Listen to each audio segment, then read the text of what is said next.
Partiti in fibrillazione ad Agrigento in prospettiva della campagna elettorale per le comunali della prossima primavera.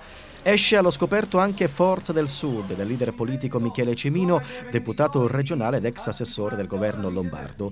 Il partito, che nasce dalla scissione con il PDL, scopre le carte e potrebbe calare l'asso con un proprio candidato a sindaco di Agrigento. Agrigento è sicuramente la nostra battaglia più importante, perché è quella della città capoluogo. Noi come Forza del Sud guardiamo con grande interesse all'alleanza che attualmente vi è presso la provincia regionale di Agrigento. Abbiamo dato e continuiamo a dare fiducia al Presidente Dorsi per il lavoro che sta portando avanti, nella consapevolezza che Forza del Sud è un partito del territorio che guarda con interesse al PDL ma anche al terzo polo.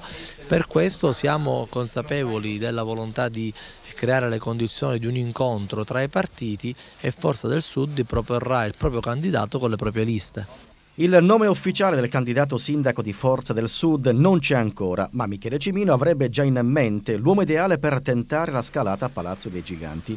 Potrebbe essere un tecnico e non un politico che goda della stima e della fiducia della gente comune. La nuova legge elettorale potrebbe favorire una simile scelta, afferma Cimino, che si dichiara favorevole alla riforma in atto.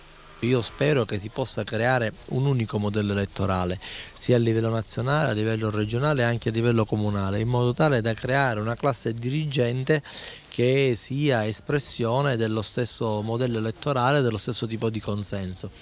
Oggi viviamo una situazione di impegno elettorale ben diverso rispetto a chi è impegnato a livello regionale e chi è impegnato a livello comunale. Questo crea poi delle discrasie, e a maggior ragione con la riforma elettorale a livello nazionale, dove vi sono le liste bloccate.